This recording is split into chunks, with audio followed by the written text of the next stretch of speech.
All right, so let's talk about the Messenger CRM and how we can set up our labels. So, when I started setting up these labels, I really wanted to have a system that was going to make sense to put people through some sort of pipeline. I think it's really important to know what process you're at in a conversation. So, while you can set your labels up to be something super simple, I feel like just organizing them a little bit deeper to help you stay on track with your conversations is going to be helpful. So, I'll just explain how I have my CRM set up and the way that I use it. So as you can see here, I like to have everything kind of color coded and organized in a certain way. And my pipeline is this. So I have created week 1, 2, and 3, 4 for new friends. Now, to me, what this means is the week of the month. So right now we are in May, on May 2nd. So anybody that's accepting my friend request, I'm going to put them in week 1.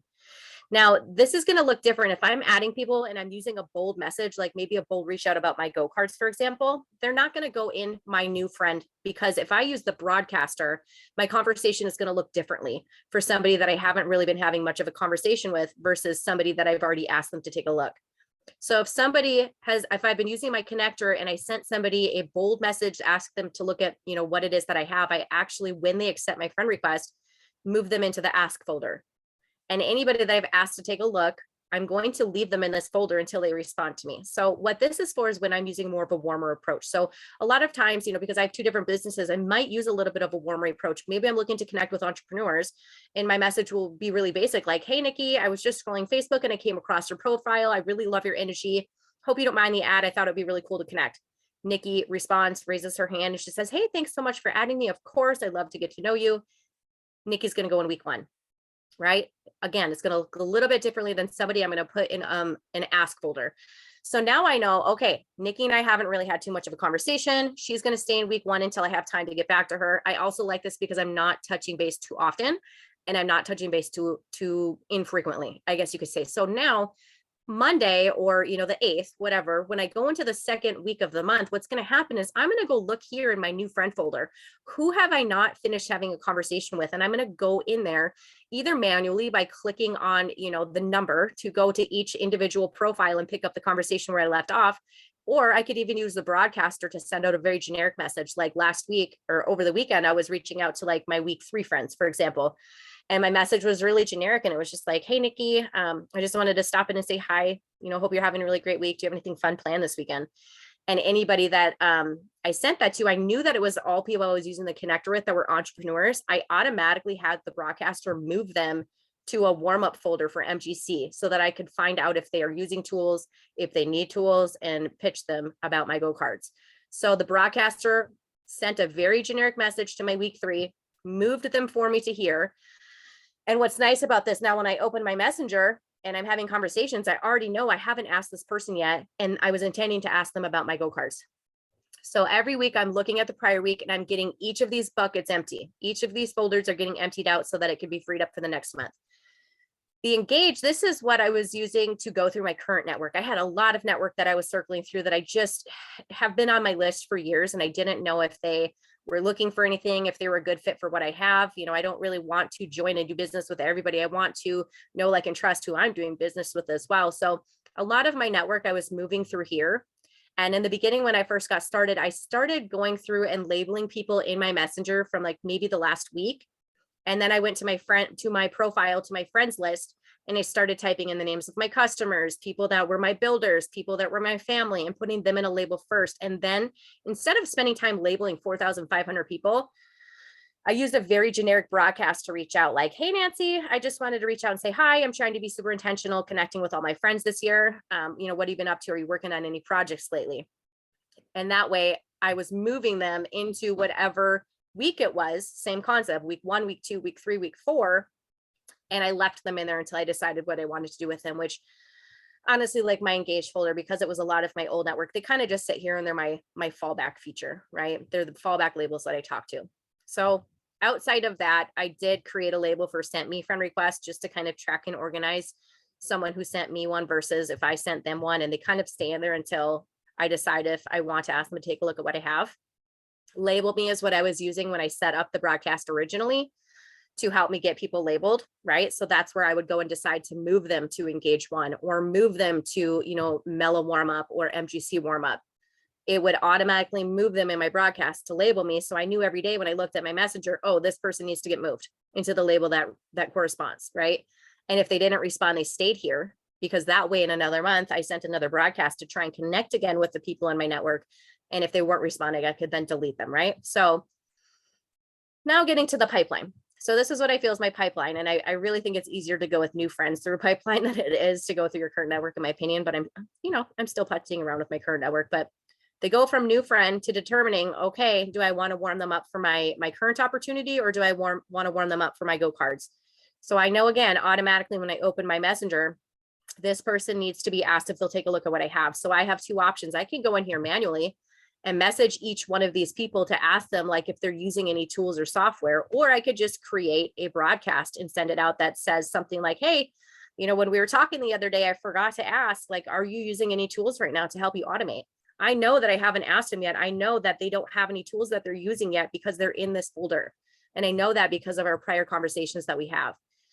So again, I have one for both of my businesses, Melaleuca and for my go cards. So what happens from here when I'm warming them up and I have and then pop the question and ask them to take a look, I move them to an asked folder, and I will leave them in an ask folder until they respond, because there's going to be only a few things that happen right now. They're going to say they're not interested, they already have something, or they're going to ghost me, or they're going to say yes, right? So I leave them here until I get a response. Now, this is what I found to be the most beneficial follow-up. This is for all of my hot prospects, the people who are raising their hand and saying yes. They're actively engaging in a conversation with me. They want more info. I'm trying to get them to a Zoom, and I'm working on closing them. And what I did was created a label for each business, Monday, Wednesday, Friday. And I felt like this was the easiest way to keep track of what day that I actually needed to follow up with somebody. So now today is Tuesday. I don't have anybody to follow up with my Monday folder because I already did.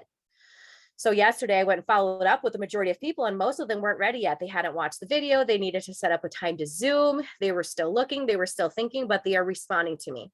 So what I did when I followed up with them on Monday, I moved them to Wednesday so that I could touch base again, right? Now, Wednesday, when I go to follow up with them again, if they still haven't watched the video, they still haven't checked out the info, they still haven't gotten a Zoom, they still haven't checked out the website, I'm going to move them into Friday and go touch base with them again. Friday, I'll go back in here and it's going to rotate, and I'll keep pushing them through Monday, Wednesday, Friday until they either ghost me or they say I'm going to join, right? So that's kind of how I'm moving like my hot potentials and all of my people through a pipeline. And then from there, if the minute somebody ghosts me, or if they're really, really dragging feet, what I'm going to do is put them in a bi-weekly folder, and I'm going to drip on them twice. That's it. I'm going to go 2 times and I'm going to try and follow up with them. And if they're not responding, then I'm going to put them in a monthly folder. And at this point, just once a month, anybody in this folder, I'm going to go do a broadcast to reach out to them. I'm not going to waste my time going to manually messaging them, but I'm going to drop a broadcast on them just to drip and make it sound authentic, make it sound, relational, right? To just keep dripping and keeping myself in their, their stream of their news feed or in Messenger. And I'm just going to keep them in there. Now, if they haven't been responding and it's been months after months, I'm probably going to end up going and deleting them, but I'll still leave them in this folder so that I can, keep in touch with them. When somebody is in these folders and they've checked out the info and they're like, yes, I'm going to join on Friday, or yes, I'm ready to join, right? I'm going to go put them in a join folder or an ordering folder, depending on my business. And I'm going to leave them in there until they actually pull the trigger and get started. So what I like about this is now when I come to work every day, the very first thing that I'm going to go do is engage with every single person that's in this folder, because these are my hottest potentials. I'm going to go to their profile. I'm going to go engage on their newsfeed. I'm going to give some love on their posts. I'm going to see if they've put up any stories, and I'm going to engage in their stories. And I'm just going to be present and engaging with them and thoughtful, right? Because I know that they're going to take and pull the trigger. And then I'll follow up with these people accordingly. And I'll most likely do it manually because it's typically a smaller number than the others, right? It's finding that needle in the haystack. And then from there, I just have, to help me keep things further organized with my customers, with my business partners, with people that I'm training. I have family, friends, not right now, not interested. I have a network marketing, other entrepreneur folder, which is a lot of people are people that I've already asked and they haven't really been interested, or they already had something. But then what I further did was gave them a tag, just letting myself know that I already did ask them. And I might even send a broadcast every once in a while to that tag, like checking in, like, hey, how's business going? Like, is everything been well? Is the system that you're using still working for you? And then other than that, it's just my random list. But I just wanted to share with you the pipeline that I'm using. Again, I'm doing it on a week-to-week basis. I find it's a lot easier to not touch base too much, not touch base too little. I feel like it really frees up a lot of that mental energy that it takes to figure out what point somebody is at in a conversation with you. And, I had people asking, well, how are you knowing when to change the labels? There's a couple of things I do. I go to my profile every day and I'll go click on friends, and then I'll click on recently added. So that way I know which people have accepted my friend request that I've been using through the connector. Now I know that this is somebody I just got off the phone with, and they are going to be joining in at the end of this week. So I'm going to put on MGC Friday. So I make sure to follow up on Friday, right? If this person didn't have a label, I could just go and open my message to see, like, did they get a cold message from me, or are they someone that's warm, right? And give them a label accordingly. So that's a little bit about that. I was trying to think what else. Let's see. Yeah. And same thing here. I know that he's going to get started on Friday. So we're going to put him for Friday.